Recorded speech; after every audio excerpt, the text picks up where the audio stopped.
Hello friends, AC study classes में आप सभी का बहुत बहुत स्वागत है। तो फ्रेंड्स, आज इस क्लास में आपको साइंस यानी जीके के मोस्ट इम्पोर्टेंट क्वेश्चन पढ़ने के लिए मिलेंगे। तो सबसे पहले तो आपको वीडियो को लाइक कर देना है और चैनल को सब्सक्राइब कर लेना है।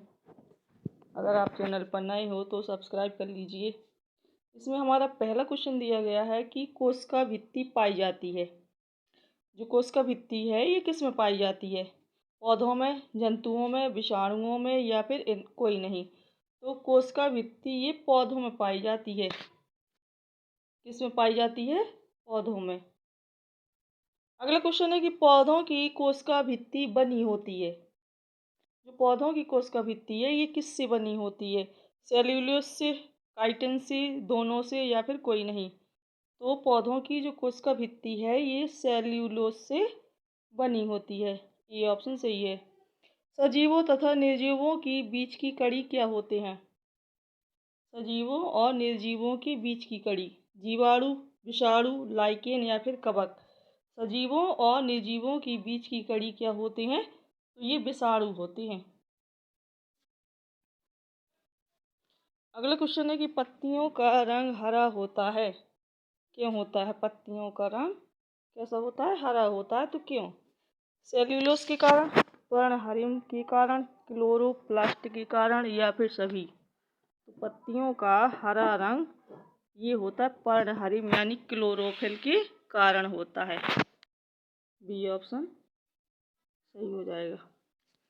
अगला क्वेश्चन है कि प्रकाश संश्लेषण की क्रिया किस में होती है? जो प्रकाश संश्लेषण की क्रिया है ये होती है किस में? पौधों में, जंतुओं में, कवकों में या फिर विषाणुओं में। तो प्रकाश संश्लेषण की क्रिया ये पौधों में होती है। अगला क्वेश्चन है प्रकाश संश्लेषण का उत्पाद क्या है? मंड, स्टार्च, ऑक्सीजन या फिर दोनों या फिर सूर्य का प्रकाश। तो ये मंड और दोनों सही हो जाएगा। ये कौन कौन? मंड और ऑक्सीजन। सी ऑप्शन सही हो जाएगा।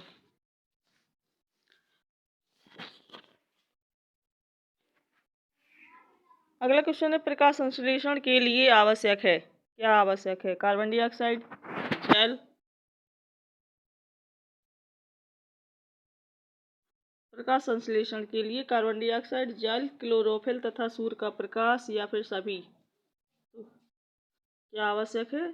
तो प्रकाश संश्लेषण के लिए ये सभी आवश्यक है। कार्बन डाइऑक्साइड भी आवश्यक है, जल भी आवश्यक है, क्लोरोफिल तथा सूर्य का प्रकाश यानी ये सभी आवश्यक है।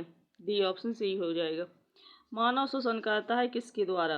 नाक के द्वारा, फेफड़ों द्वारा, गलफड़ों द्वारा या फिर सभी।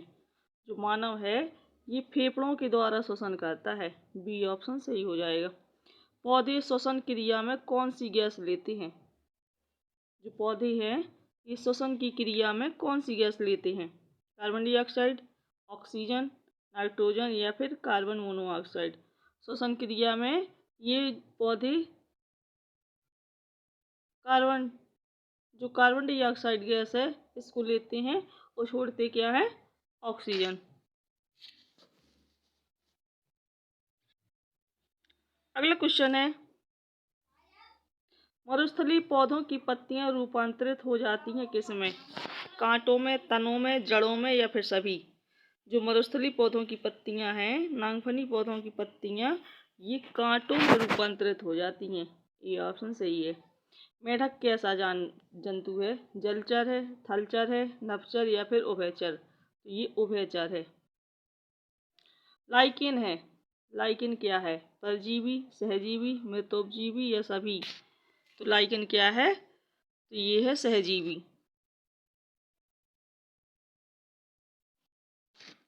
अगला क्वेश्चन है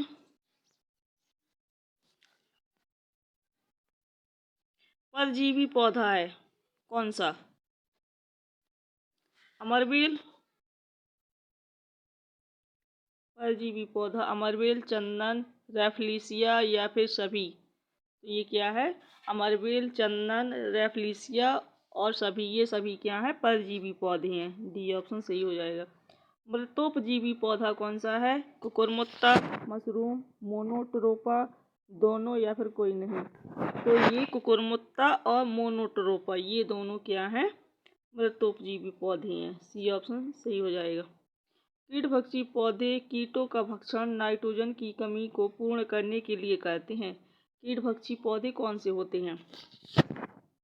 ड्रोसेरा, नेफेंथीज, यूट्रिकुलेरिया या फिर सभी। तो इसका ये ऑप्शन सही हो जाएगा, सभी। अगला क्वेश्चन है, जलीय कीटभक्षी पौधा इनमें से कौन सा है? जलीय कीटभक्षी पौधा कौन सा है? ड्रोसेरा, नेफेंथीज, यूट्रिकुलेरिया या फिर सभी। तो आंसर हो जाएगा डी ऑप्शन, सभी। ये कैसे हैं? जलीय पौधे हैं, जलीय कीटभक्षी पौधे। अगला क्वेश्चन है कि एक बीजपत्री पौधों की विशेषताएं हैं। इनकी पत्तियों में समांतर सिरा विन्यास पाया जाता है। बीजों में केवल एक बीजपत्र मक्का, धान, गेहूं पाया जाता है, या फिर दोनों या फिर कोई नहीं।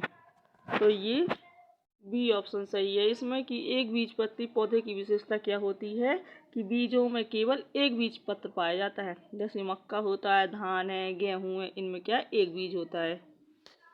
अगला क्वेश्चन है, द्विबीजपत्री पौधों की विशेषताएं क्या होती हैं? इनकी पत्तियों में जालिकावत शिराविन्यास पाया जाता है। बीजों में दो बीज पत्र यानी दो दालें चना, मटर, सरसों पाई जाती है। दोनों या फिर कोई नहीं। तो ये दोनों सही है। कोई बीजपत्री पौधों की विशेषता क्या होती हैं? इनकी पत्तियों में जालिकावत शिराविन्यास पाया जाता है और बीजों में दो बीज पत्र होते हैं। अगला क्वेश्चन है कि स्वपोषी जो अपना भोजन स्वयं बनाते वे क्या होते हैं? जंतु, पौधे, कवक या फिर विषाणु। तो जो पौधे होते हैं ये कैसे होते हैं? स्वपोषी होते हैं, यानी ये अपना भोजन क्या करते हैं? स्वयं बनाते हैं। अगला क्वेश्चन है कि मत्स्य यानी मछली अनुकूलन है किसके लिए? ये गलफड़ों के द्वारा श्वसन करती है। इनके शरीर का आकार नाव के आकार का होता है। दोनों या फिर कोई नहीं। तो राइट आंसर हो जाएगा सी ऑप्शन। ये गलफड़ों के द्वारा श्वसन करती है और इसके शरीर का जो आकार होता है वो नाव के आकार का होता है। अगला क्वेश्चन है कि तनों का निर्माण किससे होता है? भ्रूण के मूलांकुर से, भ्रूण के प्रांकुर से, बीजोपर से या फिर बीजोधर से। तो तना का निर्माण भ्रूण के प्रांकुर से होता है। अगला क्वेश्चन है कि जड़ का निर्माण होता है भ्रूण के मूलांकुर से, भ्रूण के प्रांकुर से, बीजारोपण से या फिर बीजोधर से। तो भ्रूण के मूलांकुर से किसका निर्माण होता है? जड़ का। अगला क्वेश्चन है कि भूमि से जल एवं खनिज लवणों का अवशोषण करता है तथा पौधों को भूमि में स्थिर रखता है कौन? जड़, तना, पत्ती या फिर सभी। तो ये जड़ जो होती है ये क्या करती है? भूमि से जल और खनिज लवणों का अवशोषण करता है और पौधों को भूमि में स्थिर रखता है। ये ऑप्शन सही हो जाएगा। अगला क्वेश्चन है, जल तथा खनिज लवणों का संवहन करता है। जल और खनिज लवणों का संवहन कौन करता है? जाइलम, फ्लोएम, कैम्बियम या फिर कोई नहीं। तो ये जो जाइलम होता है ये जल और खनिज लवणों का संवहन करता है। भोज्य पदार्थों का संवहन कौन करता है? जाइलम, फ्लोएम, कैम्बियम या फिर सभी।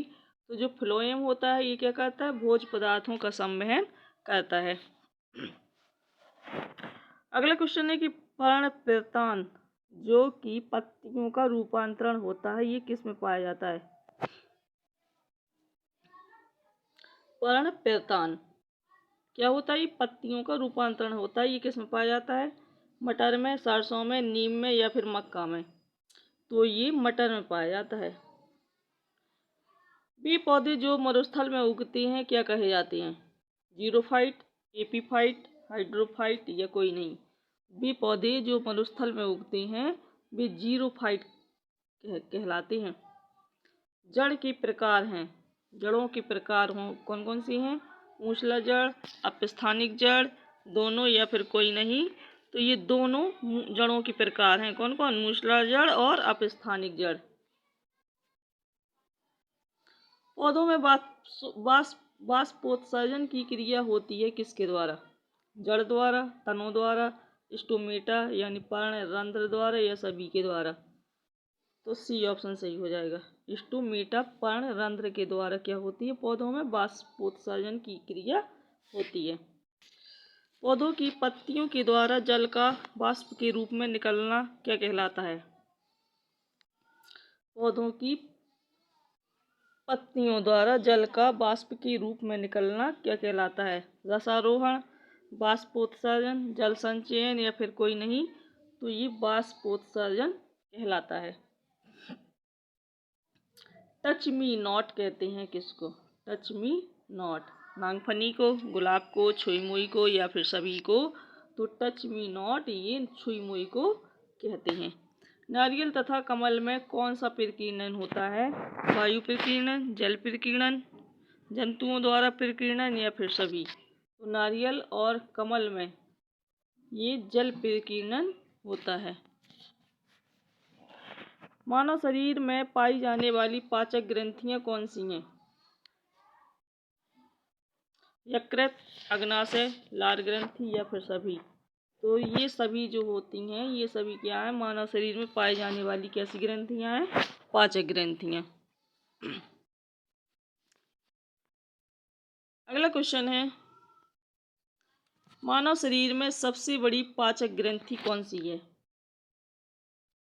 यकृत, अग्नाशय, लार ग्रंथि या फिर मधुमेह? तो जो यकृत है ये मानव शरीर में पाई जाने वाली कैसी है? सबसे बड़ी पाचक ग्रंथि है। पित्त रस का निर्माण करता है कौन? पित्ताशय, यकृत, हृदय या फिर बड़ी आंत? तो पित्त रस का निर्माण यकृत करता है। बी ऑप्शन सही हो जाएगा। मानव दांतों के प्रकार हैं कितने? कौन कौन से मानव दांतों के प्रकार? कृंतक, रदनक, फिर चर्वण या फिर चवर्ण या फिर सभी? तो जी जो सभी हैं ये सभी क्या? मानव दांतों के प्रकार हैं। दांतों की कठोरता किसके कारण होती है?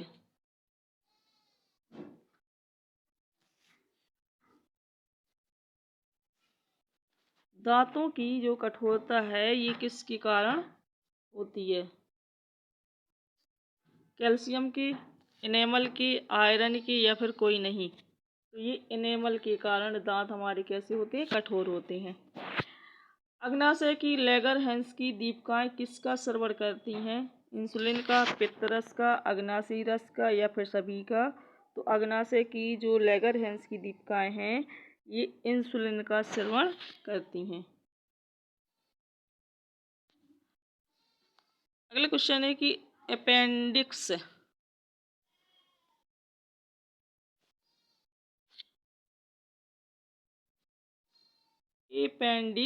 यानी किरमे रूप परिशोषका जो कि बड़ी आंत का भाग है। शाकाहारी पशुओं में यह विकसित होता है तथा इसमें सेल्यूलोज का पाचन होता है। यह क्या है? एक अवशेषी अंग है, समरूप अंग है, समजात अंग है या फिर सभी? तो ये क्या है? एक अवशेषी अंग है। तो फ्रेंड्स ये साइंस के मोस्ट इम्पोर्टेंट क्वेश्चन थे। अगर वीडियो अच्छा लगा हो तो लाइक कर दीजिए और चैनल को भी सब्सक्राइब कर लीजिए।